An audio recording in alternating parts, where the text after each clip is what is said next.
The national resistance movement can be likened to the wise man in Jesus' parable, because we have been able to establish the necessary foundation to catapult Uganda to modernity based on the 4 principles ideology. The principles are patriotism, love Uganda; Pan-Africanism, love Africa; socio-economic transformation, and democracy.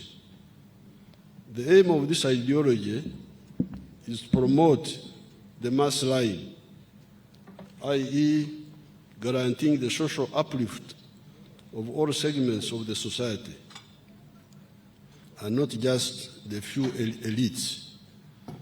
The mass line programs such as UPE and UPE's Universal Primary Education and Universal Secondary Education, the mass immunization campaigns, the wealth creation funds, e.g. Operation Wealth Creation, PDM, Operation Wealth Creation of the Army, where the Army was involved, OWC, EMIOG, etc., have led to significant improvements in the quality of life in Uganda. Life expectancy in Uganda is now 63 years compared to 45 years in 1986. This means that Ugandans are now living longer. In 1986, Uganda's population was only 14 million. The National Population Housing Census conducted last year showed that Uganda's population is now 46 million people. The literacy rate has also improved from 43% in 1986 to 80% now. In 1986, more than 90% of the population was trapped in subsistence farming.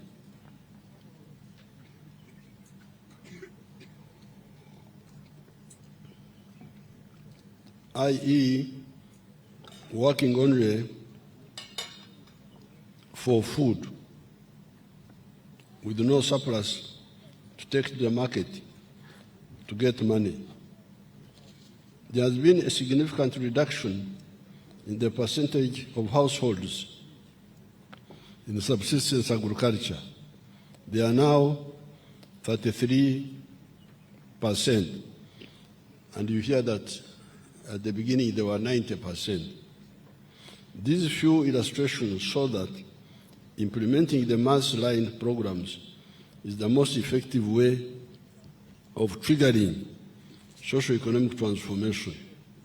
Therefore, in line with the mass line philosophy of the NRM, we must prioritize the following. Number one, peace and security of persons and their property in all parts of the country.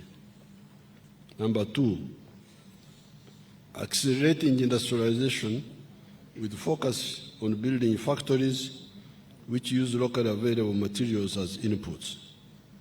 Number three, export promotion and import substitution by boosting the domestic manufacturing capacity. Number four, strengthening the private sector. Number five, increasing market access for our exports, both in the regional markets such as East African Community, COMESA, among others, and international markets. Number six, skilling our youth through the zone of to acquire skills in tailoring, carpentry, metal fabrication, welding, shoemaking, weaving, hairdressing, knitting, and bakery. We shall add also plumbing and motor mechanics. The training is free of charge and no prior education qualifications are required, as you all know. Number seven, increasing revenue collection by Uganda Revenue Authority without hurting businesses. Number 8, expenditure rationalization by restructuring the government. And I thank the Parliament here, as you heard the Speaker was listing those bills which you passed, which enabled this rationalization to take place.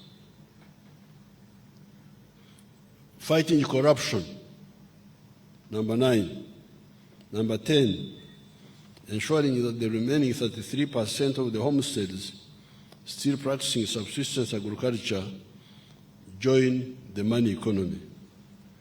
The general security situation in the country is calm.